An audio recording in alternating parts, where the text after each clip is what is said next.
다음 우리 충북보건과학대학의 우리 박남석 단장님께서 공유와 협업을 통한 지역 맞춤 인재 양성에 대해서 말씀해 주시겠습니다. 큰 박수 부탁드리겠습니다.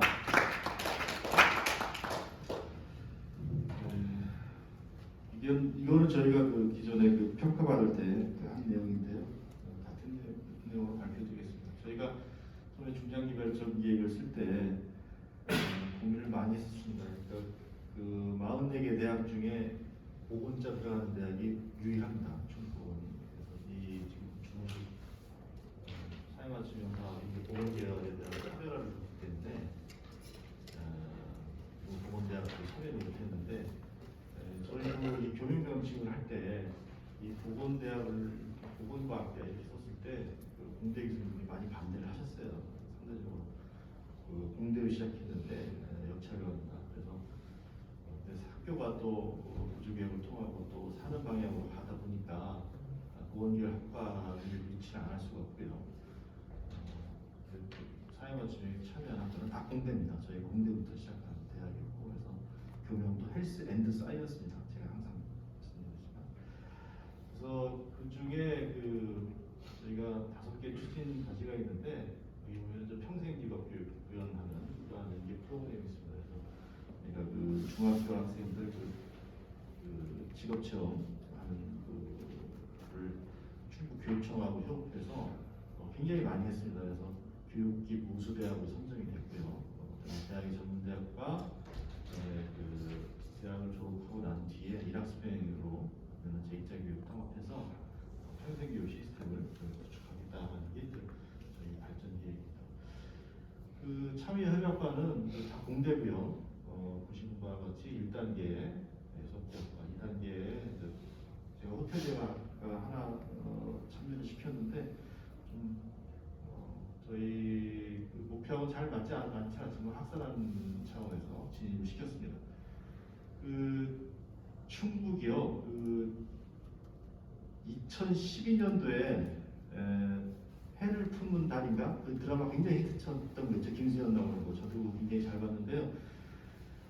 그때 우리 지사님이 그 드라마 제목하고 매치시켜서 해를 품은 도라고 불러주십시오라고 해서 그때부터 태양광 산업 유치를 굉장히 많이 하셨어요. 실제로 전국의 한 60%에 해당되는 그 태양광 관련 업체들이 충북에 소재를 하고 있습니다. 한학교수를 비롯해서 또 인근에 그 여러분들 KTX 타시는 오송역에 그 식약처를 비롯해서 한 20개 국가 기업이 국영 기업이 와서 주둔을 해 있고 그래서 거기에 바이오 산업단지하고 그다음에 뭐 우리 지역에 하이닉스가 있습니다. 참 하이닉스가 83년도에 청주에 왔을 때 청주 사람들은 이 그때 LG세미콘이었죠. 반도체 회사가 뭐 하는 회사인지 몰랐습니다. 근데 지금 와서는 지역에 이러한 대기업에 반도체 회사가 지금 있다는 게 저한테는 굉장한 큰 장점이자 아주 큰 혜택입니다. 그래서 관련 학과가 참여를 했습니다. 저희 대학에 그 링크를 하면서 한 가족회사가 800개 정도 있는데요. 결국은 이 사회맞춤형 사업을 하면서 온라인 교육, OJT 교육을 집중하기 위해서는 결국 기성 교수님들하고 친밀도가 좋은 기업하고 하는 수밖에 없었습니다. 취업이 좀 잘 되고 그 중에 208개 기업을 선정을 해서 우리가 4대 규약이라고 하는 그런 거에 충실을 했고요.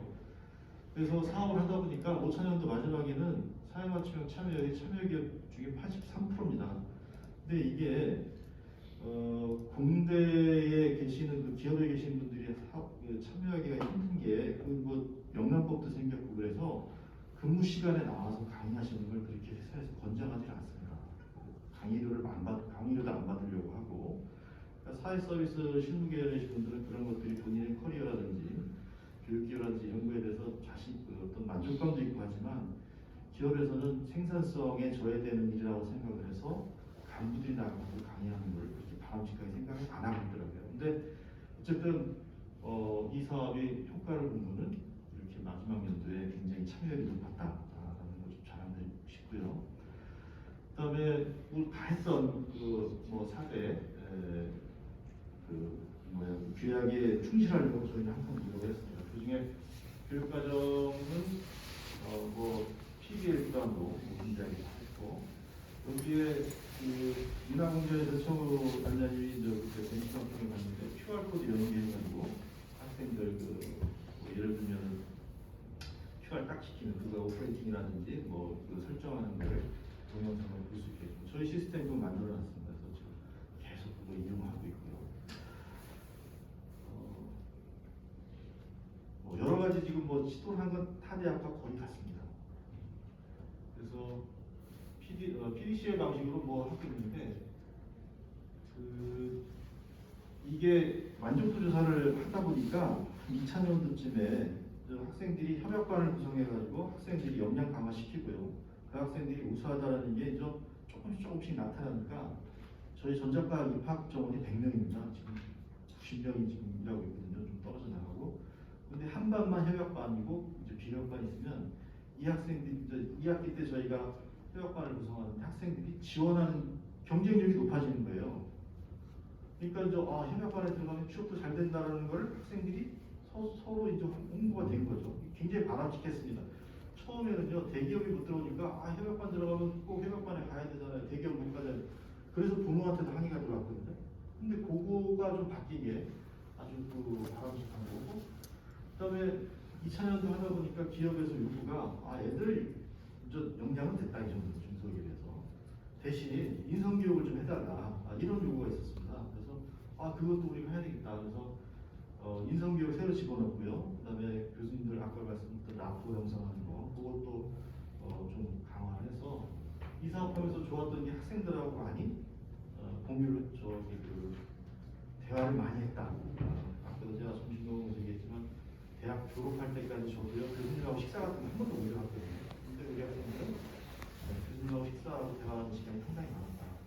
그런 얘기 강조드리고 싶습니다. 현장 미러형 인프라 구축은 모든 대학들이 어마어마한 혜택을 본 것 같습니다. 교비 가지고서 기자재 업그레이드 한다는 건 사실 현실 상황으로는 좀 많이 어렵지 않습니까? 저희도 엄청난 혜택을 받았고요.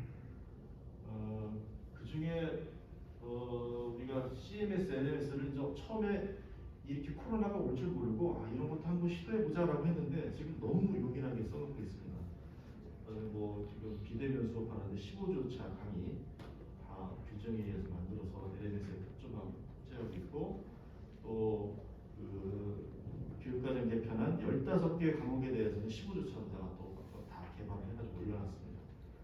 그래서 좀 질 관리를 하기 위해서 VR을 이용한 거 또는 메타버스를 이용한 걸 좀 도입을 하고 싶은데 VR은 의료재활과학과에 계신 교수님이 인체 해부도를 좀 VR로 만들었으면 좋겠다. 그런 게 있으면 좋겠다. 그래서 교육과학 혁신원이라는 데가 있습니다. 충북 교육과학 혁신원. 그래서 갔더니 그 VR 시설이 있는데 와서 자기네들 장비를 이용해서 써라. 카메라하고 이 스튜디오 만드는데 굉장히 비싸더만요. 근데 마침 또 반도체 공정을 메가나치파와 같이 만들어 놓은 게 한 80만 원짜리가 있었습니다. 그래서 제가 협약을 통해서 콘텐츠를 가지고 저희 VR 학습실을 만들고 콘텐츠를 바꿔서 지금 좀 교육을 시킬 준비가 다 돼 있습니다. 그런 것들이 다 미래를 구축하는 데 굉장히 도움을 많이 받은 그런 부분이 되겠습니다. 그래서 모두에 말씀드린 평생교육 시스템을 이제 그렇게 구축했는데 저희가 일학습에 이제 듀얼 공동센터도 운영을 하고 있습니다. 근데 지금 제가 국민대학도 그것 때문에 제가 벤치마킹하러 가고 그랬는데 국민대학은 문만 열면 앞에 공장들이 쫙 깔리고 학습자들이 그냥 대기하고 있고 그러는데 저희는 그렇지 않았었거든요. 그래서 이거를 재직자들 와가지고 교육을 직무향상 교육을 시켜야 되는데 어떻게 시킬까 하다가 저희가 우리 졸업생들을 다시 평생교육 개념으로 일학습형제로 재편을 시키자. 근데 이게 맞아 떨어진 거죠. 그래서 저희가 해마다 S등급을 받고 있습니다. 굉장히 링크하고 잘 연계를 통한 그런 사업이 되고요. 우수 사례는요.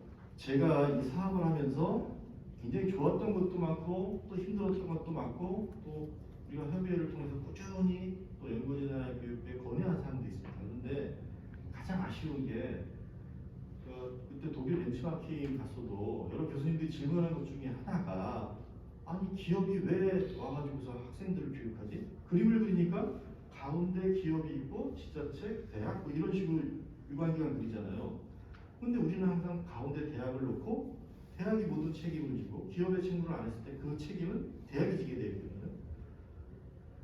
그거를 어떻게 해결할까? 좀 지자체에서 좀 강제적으로 규약을 만들든지 노동부에서 뭐 상임공이나 이런 데에서 안 하면 뭐 불이익을 준다든지 이런 게 대학에서는 할 수가 없잖아요. 사람 뽑아준다 그러놓고 기껏 교육시켜놨더니 나중에 우리 여유가 없습니다. 그러면은 실적 안 나오고 또 뭐 전에도 그랬잖아요. 한국타이어에서 대덕대학에다가 타이어과 만들면 우리가 뽑아주겠다. 그러다가 나중에 다 시간이 지나니까 CEO가 바뀌고 나서 우리 필요 없다. 그때는 그때 그 사람이 그런 마인드를 갖고 있었는지 모르지만 필요 없다. 우리 여기 있는 내부 사람들 가서 교육하는 것도 필요 없다. 그래서 또 안 좋다는 거예요. 그러니까 너무 바이어스를 시켜주니까 그런 문제가 생겼다는 거죠. 그래서 저 지자체에 개성 요청을 했습니다. 그래서 나온 게 충북의 지역 투자 협약 기업하고 맞춤형 인력 양성을 한 거죠. 그래서 도가 꼈습니다. 그래서 일단 도가 좀 지원을 아까 지금 제가 경민대 그 김원철 단장님이 하신 게 행정적인 뒷받침 서포트가 조례를 만들었다는데 저는 사실 굉장히 좀 부럽습니다. 제가 그런 쪽은 잘 몰라가지고 역시 행정하신 분들은 법과 틀을 만들 수 있는 걸 기초로 하시는 것 같아요. 근데 그게 안 되다 보니까 기업의 친구에 대해서는 전혀 제지를 할 수 없고 그 불이익은 대학이 받고. 근데 요번에 이 사업은 충북의 히토료 요거 저 2차 전지 만들 때 꼭 필요하잖아요. 그러니까 태양광 관련해서 이 기업들을 유치를 했는데 이 기업된 유치들이 인력이 필요하다는 지사님이 묶어가지고 이렇게 만들어 버린 거죠. 지자체가 들어온. 그래서 앞으로 이 거버넌스를 구성하는데 지자체의 어떤 저 정부기관의 힘이 좀 강제적으로 들어가는 것을 링크 3.0에서도 좀 들어갔으면 좋겠다는 게 바람입니다. 이런 사업이 계속 좀 됐으면 하는 바람입니다. 마지막으로 자립화 계획인데요. 저희도 링크 3.0을 준비를 하고 있습니다. 그래서 ICC 준비하고 있고, 그래서 크게 두 가지인데 비즈니스 모델을 좀 정말 수익 모델을 할 수 있는 그런 모델을 하나 좀 만들어 보는 게 목표고요. 또 하나는 교수님들 좀 R&D 능력을 조금 배양하는 게 좀 목적입니다. 지금까지 사실 전문대학에서 그냥 논문이나 쓰시고 연구하시고 그러면 대학에 도움이 안 된다 그래가지고 싫어했잖아요. 근데 결국 교수님들은 학생 가르치고 연구하는 게 공부인 것 같아요. 그래서 그런 분위기를 링크 3.0에서 좀 만들어 볼까 하는 게 좀 욕심입니다. 네, 이상 마치겠습니다.